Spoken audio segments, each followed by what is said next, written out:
Good morning everyone. আবার একটা নতুন সকালে ঘরে বাইরের তরফ থেকে তোমাদের সবাইকে ওয়েলকাম। আশা করছি তোমরা সবাই খুব ভালো আছো। 7:25 বাজে, রায়ান স্কুলে চলে গেছে, মাম ঘুমোচ্ছে, আর আমার স্নান হয়ে গেছে। মোটামুটি অর্ধেক রেডি আমি হয়ে গেছি। এবার তো পুজো দেব, পুজো দিয়ে তারপর তো আর কিছু নেই, ব্রেকফাস্ট করব, বেরিয়ে যাব। আর হ্যাঁ, এবার ফেসবুকে তো টুকটাক কাজ থাকে। সকালবেলা বেসিক্যালি কোনো কাজ আমি রাখি না, এটা আমার ও বাড়িতে থাকতেও একটা ব্যাপার ছিল। তাও মাসি সকালবেলা এসে অনেকটা হেল্প করে দিত বলে তখন টুকটাক রান্নার ব্যাপারটা রাখতাম। এখানে এসে যেমন মঙ্গলা যেহেতু 8:30টার মধ্যে ঢুকে যায়, 8:30 ম্যাক্স টু ম্যাক্স 8:40, তার জন্য আমি কোনো কাজই এখানে রাখি না। আর মঙ্গলা যেহেতু রান্নার কোনো কাজই হেল্প করে না, তো ওই জন্য যেহেতু অপর্ণা বাড়িতে আছে, ও বাড়িতে তো আর অপর্ণা ছিল না, সবটাই আমি করতাম। নাহলে টুকটাক মাসি যেহেতু অনেক পুরনো হয়ে গেছিলো, মাসি একটু হেল্প করে দিত আমায়। তো এখানে তো সবটাই নিজেকে একাই করতে হবে, একাই করতে হবে বলছি, একাই করতে হতো যদি অপর্ণাকে আমি হেল্পিং হ্যান্ড হিসেবে না পেতাম।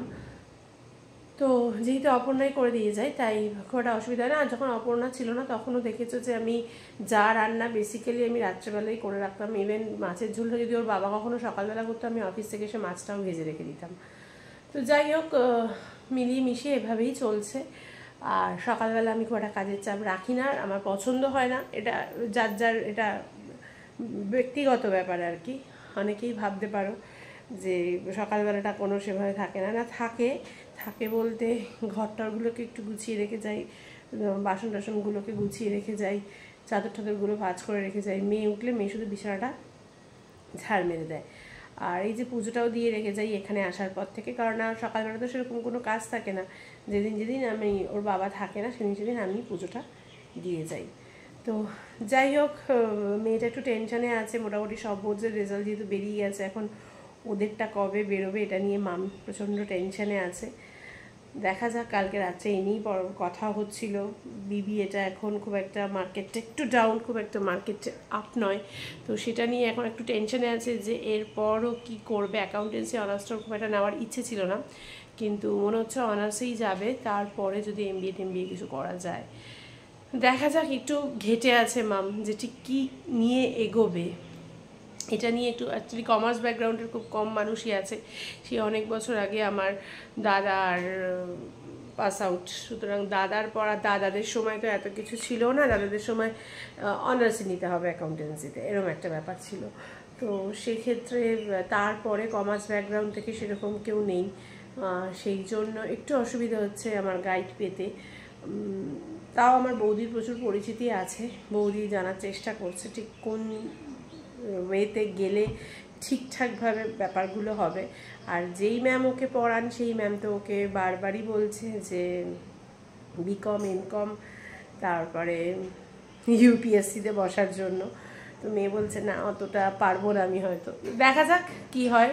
সবটাই হোপ ফর দ্য বেস্ট, আর সবটাই সময় বলবে। তো চলো, এখন থেকে তোমাদেরকে সাথে নিয়ে আজকের ব্লগ ভিডিও দিন সবটাই শুরু করছি। দেখতে থাকো, আশা করছি ভালো লাগবে। আর আরেকটা কথা, আজকে অ্যাট লাস্ট এসি বলেছে, সার্ভিস বারবার বলছি, ইনস্টলেশনে আসবে। এটাও দেখা যাক। আমি তো অফিসে বেরিয়ে যাচ্ছি, ওর বাবা থাকবে, একটার সময় আসবে বলেছে, ওর বাবা চলে আসবে। চলো দেখি, আমিও দেখতে পাবো অফিস থেকে এসে, তোমরাও আমার সাথে সাথে দেখতে পাবে। তার আগে আমিও দেখতে পাবো না, তোমাদেরকেও দেখাতে পারবো না। তাহলে চলো সাথে থাকো, পুজোটা দিয়ে নিই আগে। আজকে আমি একটু শুয়ে পড়েছিলাম, এত ঘুম পাচ্ছিল, আমি আর আজকে কিছুই করিনি। আর তারপরে জানো, এই দেখো ব্যাক ক্যামেরা করে দেখাচ্ছি, আমার গাছগুলোতে আবার অনেক কুড়ি এসছে, বেলফুলের গাছগুলোতে। সেই ফ্ল্যাটে আসার পর তোমাদেরকে দেখিয়েছিলাম গাছ ভর্তি হয়ে কুড়ি এসেছিলো, আবার অনেক কুড়ি এসছে। আজকে তো 2টো ফুল তুলে ঠাকুরের ওখানেও দিয়েছি। আর তোমাদের ব্যাক ক্যামেরা করে দেখিয়ে দিচ্ছি কতটা কুড়ি এসছে, আর ঠাকুরের ওখানে 2টো ফুলও দেখিয়ে দিচ্ছি। এই বড় বড় ফুল উঠেছে বেলফুল। দাঁড়াও ব্যাক ক্যামেরা করে ফুলগুলো দেখাচ্ছি। দেখো কত কুড়ি এসছে গাছে। এটা একটা গাছ, আর এই যে আরেকটা গাছ। এই গাছটাতেই 2টো ফুল ফুটেছিল, ঠাকুরকে দিয়েছি। দাঁড়াও ব্যাক ক্যামেরা করে দেখিয়ে দিচ্ছি। আর এদিকে মোটামুটি বাসনপত্র মাজা কমপ্লিট, সব পরিষ্কার। আমি সব গুছিয়ে দেবো এবার এগুলোকে। আর এই দেখো এই দেখো, এই একটা কত বড়, দেখো এটা হয়ে গেছে। এই দেখো এই একটা, আর এই যে একটা, বুঝেছো কত বড় বড় ফুল ফুটেছে। আর এই যে পুজো তো আগেই দেওয়া হয়ে গেছে। এই ভদ্রমহিলা কেমন আছো আজকে? তুমি যেভাবে আজকে সকালবেলা আমাকে ডেকেছো, আমার একটু হলে হার্টটা ফেল হয়ে যেত। ওকে ওর ক্লাস টিচার মেসেজ পাঠিয়েছে ছবি পাঠাতে হবে, ও আমাকে ডেকেছে এমনভাবে, আমি তো ভাবলাম রেজাল্টই বুঝি ওর আজকে। ও হয়তো দেখেছে বন্ধুরা পাঠিয়েছে আজকে হয়তো রেজাল্ট, ঘুম থেকে উঠে এমনভাবে মা বলে চিৎকার করেছে। যাই হোক, আজকে ব্রেকফাস্টে আছে সুজির উপমা, আবার একটু হাফ পরোটা, আর একটু কী জানো এটা, ডিম গুজিয়া, আমারও তাই। আর মঙ্গলাকে দিয়েছি শুধু সুজির উপমা। চলো খেয়ে নিই। এই যে তাড়াতাড়ি খাও, ওইদিকে ঘড়ির কাঁটা ঘুরছে 9:25। খেয়ে দিয়ে এবার আস্তে আস্তে বেরোতে হবে।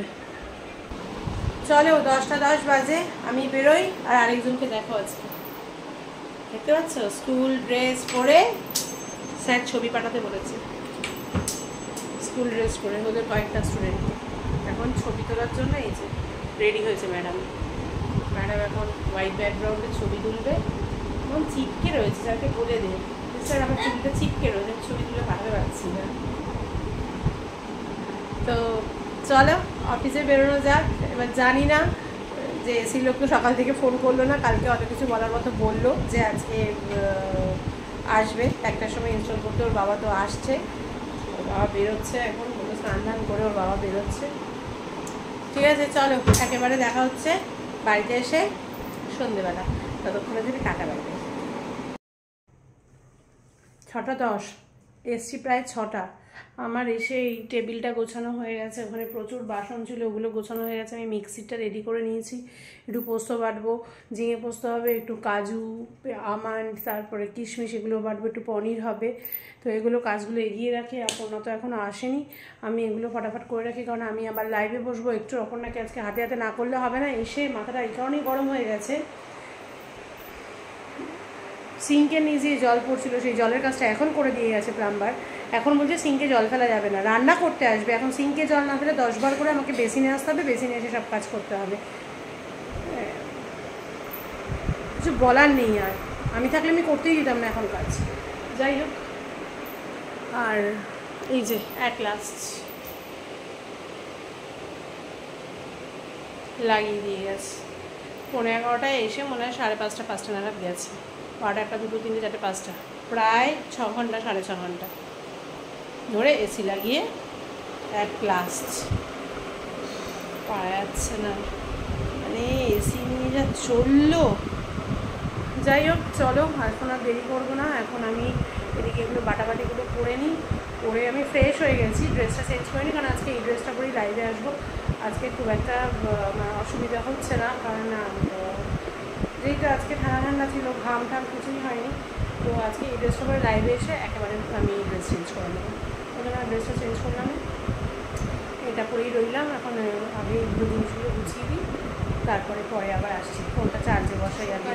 ঠিক বাজে 7:05, অনেক কাজ করে ফেলেছি আমি। অপর্ণা আসার আগেই অনেক কাজ হয়ে গেছে।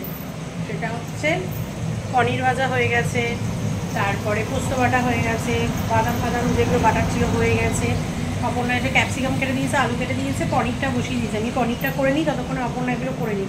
রাত্রেবেলা মাছের মাথার ডাল আছে, আর ওদিকে আছে হচ্ছে একটু অপর্ণার কারণে একটু পটল ভেজে দাও, আর একটু মিষ্টি আলু ছিল, মিষ্টি আলু ভেজে দাও। এই দিয়ে আপাতত আজকে রাত্রে হয়ে যায় মিষ্টি আলু ভাজা, পটল ভাজা, মাছের মাথার ডাল।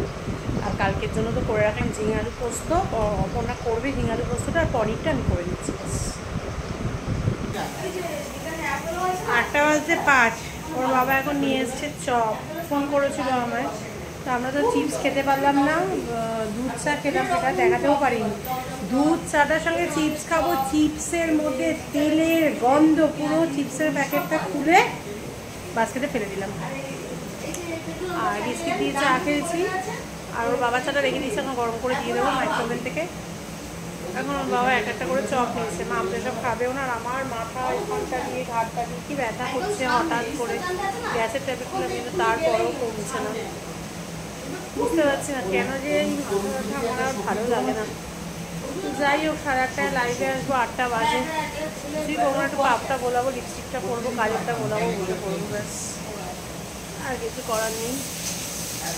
চলো সাথে থাকার জামা কাপড় দেখো, সমস্ত জামা কাপড় ভেজা। এই দেখো জামা কাপড় দেখতে পাচ্ছ, মানে সমস্ত এসি চক করে কিছু মেলতে পারিনি, সমস্ত কিছু ভেজা। আলনাটা ছাদ থেকে আনিয়ে তারপরে মেলা মানে মাম মেরে দিয়েছিল, আমি তো তখন রান্না করছিলাম। পনিরটা রান্না হয়ে গেছে, বাদাম বাটা দিয়ে পনিরটা করেছি, ভালো হয়েছে, খেতে টেস্ট করলাম। আর অপর্ণা এখন ঝিঙে আলু পোস্ত করছে, কালকে সকালের জন্য তেলের পোলাও করছে, ভাত হয়ে গেছে। এই তো, চলো সাথে থাকো, একেবারে লাইভ টাইভ করি, তারপর আসছি।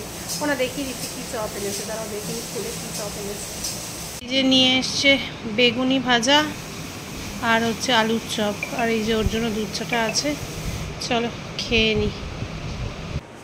9:10 বাজে, লাইভ শেষ হয়ে গেছে, রিলস করা শেষ হয়ে গেছে, কিন্তু মাথাটা প্রচণ্ড ব্যথা করছে। সেটাই বুঝতে পারলাম না যে কেন আজকে মাথাটা ধরলো ফট করে। মানে মাথা বলে এই চোখের এখানটা দিয়ে আধ কপালি ধরা বলে না, ওরকম প্রচণ্ড ব্যথা করছে। আর গ্যাসের ট্যাবলেট খেলাম, চা খেলাম, কোনোভাবেই কিছু কমলো না। অন্যান্য দিন তবু কমে যায় এই ব্যথাটা, কিন্তু কেন কমলো না, কেন এত ব্যথা করছে বুঝতে পারছি না। ভিডিও এডিট করা হয়ে গেছে, কিন্তু একটা জায়গায় একটু ভয়েস ওভার দিতে হবে। ওই ভয়েস ওভারটা দিয়ে ভিডিওটা সেভে বসিয়ে কোনোরকম খাবো, ওষুধ খাবো, ঘুমিয়ে পড়বো, পারছি না, খুব শরীর খারাপ লাগছে। চলো এবারে আমি একটু ফ্রেশ হইনি, ফ্রেশ হয়ে আমি আগে, ওরা খেলে খাবে, না খেলে আমি আমার মতো একটুকু ভাত নেবো, ওষুধ খাবো, শুয়ে পড়বো, প্রচণ্ড মাথা ব্যথা করছে। ঠিক আছে, ভিডিওটা আগে আমি ভয়েসটা দিয়ে নিই, এটা তো একটা কাজের মধ্যে পড়ে। যেমন লাইভ করলাম, রিলস বানালাম, মাথা ব্যথা যতই থাক, কষ্ট যতই হোক, যখন প্রোফাইলটাকে চেষ্টা করছি দাঁড় করানোর, তখন চেষ্টা তো চালিয়ে যেতে হবে, তাই না? দেখি ভগবান কবে মুখ তুলে তাকায়। চলো সাথে দেখো, পরে আসছি। এত মাথা ব্যথা করছে, রায়ান দেখো মাথা টিপে দিচ্ছে। এতক্ষণ মাম দিচ্ছিল, তারপর খানিকক্ষণ ওর বাবা দিল, এবার রায়ান দিচ্ছে। কি যে হয় না, মাথা ব্যথা করলে পাগলের মতো মাথাটা ব্যথা করতে থাকে, আর আমি সহ্য করতে পারি না, এত মাথা ব্যথা করে তখন। আজকে অদ্ভুতভাবে এই পাশটা দিয়ে এত ধরে গেল, কেন ধরলো কোনোভাবেই কমছে না আমার, এত ব্যথা করছে। এখনও খাইনি, ভেবেছিলাম খেয়ে নেব, খেতে ইচ্ছা করছে না, মনে হচ্ছে গাটা পাকিয়ে বমি পাচ্ছে আমার, একটু পরেই খাবো। ও এখন মাথা টিপে দিচ্ছে, দিক 10টা বাজুক, একেবারে আমি দুগাল খেয়ে চলে আসবো। ওরা আজকে সব গুছিয়ে রাখবে, আমার আর ভালো লাগছে না, খুব কষ্ট হচ্ছে। রায়ান তবু দিয়ে দিচ্ছে আমায়, আমার মাঝে মাঝে দেয় না তা না, সবসময় দেয় না, মুখ করে। যাই হোক চলো, খাওয়ার পরে আসছি। খাওয়ারে আজকে আছে মাছের মাথা দিয়ে ডাল, পটল ভাজা, মিষ্টি আলু ভাজা, আর একটু কচু বাটা আছে স্বর্ণার। তো চলো পরে আমি খেয়ে নিই, হ্যাঁ দেবো, খেয়ে দিয়ে নিই, পরে আবার আসছি। জানি না আজকে আবার আমি ব্লগ শেষ করতে ভুলে যাবো কিনা, এই মাথা ব্যথা চক করে। পরে আসছি, এতক্ষণ ভিডিও এডিটটা হয়ে গেছিলো, ভয়েস ওভারটা দিলাম এই মাথার যন্ত্রণা নিয়ে। যাই হোক চলো পরে আসছি আবার। যাই হোক চলো, খেতে লাগছে, ওর বাবা সব খাবার বেড়েছে, এবার খেতে বসে যাই। আর ওদিকে রায়ান চপ টপ খেয়ে বলছে, মা খাবো না, আমার ভীষণ শরীর খারাপ লাগছে, পেট ভর্তি লাগছে। তো চলো আমি একগাল খাই, কারণ যেহেতু আমাকে ওষুধ খেতে হবে, প্যারামেড খাবো। তো আজকের মতো ভিডিওটা এখানেই শেষ করছি। কারণ যদি কোথাও একটু ভালো লেগে থাকে অবশ্যই লাইক কমেন্ট শেয়ার করো। ফেসবুক প্রোফাইল থেকে দেখলে আমার প্রোফাইলটাকে ফলো করে দিও, ইউটিউব চ্যানেল থেকে দেখলে আমার চ্যানেলটাকে সাবস্ক্রাইব করে দিও। সবাই আমার সাথে থেকো, পাশে থেকো, সবাই খুব ভালো থেকো, সুস্থ থেকো। দেখা হচ্ছে কালকে একটা নতুন সকালে, নতুন দিনে, নতুন ব্লগ নিয়ে। ততক্ষণের জন্য tata, bye bye, good night, tata.